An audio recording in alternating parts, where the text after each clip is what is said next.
পঞ্চগঞ্জ ডুবে ডুবে বালাগঞ্জ বাসে আর সোনার বললে খায় বইয়া খোল খোলাইয়া আসে।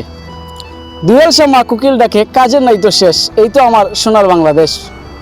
সুপ্রিয় দর্শক, এই মুহূর্তে রয়েছি কোটালপুরের সিলেট টু পঞ্চগঞ্জ রোডের যে একটা ব্রিজ নির্মাণ হচ্ছে, তো সেই ব্রিজে অসংখ্য অভিযোগ নিয়ে এসেছে, যেটা হচ্ছে যে অনেকেই বলতেছেন যে এখানে ব্রিজের প্রয়োজন নেই। তো সেই নিয়ে বিস্তারিত আমি তো পুরান দেশ দ্বীপ সবাইকে স্বাগত জানাচ্ছি। সেকেন্ড লাইন সিলেট ও আব্দুল হক ফাউন্ডেশন থেকে সবাইকে স্বাগত জানাচ্ছি। আমি এই মুহূর্তে রয়েছি যে এই ব্রিজের পাশে কিন্তু রয়েছি, তো আপনাদেরকে আমি দেখানোর চেষ্টা করবো এবং একই সাথে স্থানীয়দের কাছে আসলে কথা বলার চেষ্টা করবো, তারা আসলে কি বলছেন আসলে এই ব্রিজ নিয়ে এবং কেমন ভোগান্তিতে রয়েছেন সেই বিষয়ে আমি একটু কথা বলার চেষ্টা করবো। এই মুহূর্তে রয়েছে না কাজটা চললে ভালো হইব, ভবিষ্যতে ভালো থাকবো।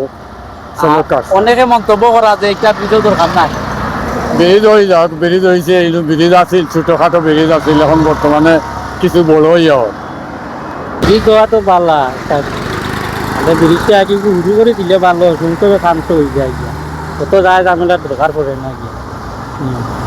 আর ভবিষ্যতে চাইলেই নইলে ভবিষ্যৎ চিন্তা করবি।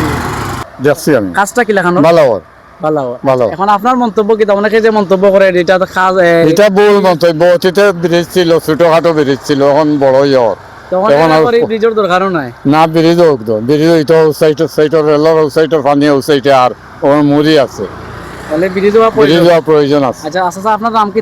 আমার নাম মোহাম্মদ ইলিয়াস আলী। আপনার বাড়ি তো উত্তরপাড়া। উত্তরপাড়া। উত্তরপাড়াতে কি যে এটা মজুমদারি নদীর উপর ব্রিজ, ব্রিজ, এই ব্রিজটা লাগে কিতা কইবা?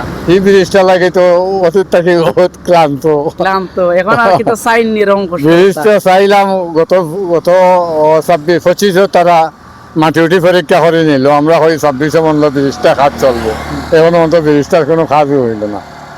এখন দুঃখিত আমরা, কাছে কিংবা জনগণের কাছে কিতা চাই না আপনি? আমরা ব্রিজটাও চাই, আমরা ব্রিজটা হয়ে যাক। সুপ্রিয় দর্শক, সবাইকে স্বাগত জানাচ্ছি। এই মুহূর্তে আমরা যেটা জানলাম, যেটা কাজ আসলে এই ব্রিজটা প্রয়োজন, অতি প্রয়োজন, এবং একই সাথে আমরা যে উত্তরপাড়া ব্রিজ রয়েছে সেই ব্রিজটার অত্যন্ত ইম্পর্টেন্ট দরকার, যেটা ভিত্তিপ্রস্তর স্থাপন হয়েছে আমরা জানি, কিন্তু সেটার কাজ কেন হচ্ছে না আমরা আগামীতে আবার অবশ্যই যাব। কিন্তু আজকের মতো আমার চাচার কাছে যে আপডেটটা শুনলাম, উত্তরপাড়ার যে একটা ব্রিজ রয়েছে সেই ব্রিজটার কাজ হওয়া অত্যন্ত জরুরি, এবং কিছু না বলে আমি আপনাদের আব্দুল হক ফাউন্ডেশন ও সেকেন্ড লাইন সিলেট থেকে ধন্যবাদ জানিয়ে আজকের মতো এখানে বিদায় নিচ্ছি। দেখা হবে পরবর্তী লাইভে। ধন্যবাদ আপনার সবাইকে। আসসালামু আলাইকুম।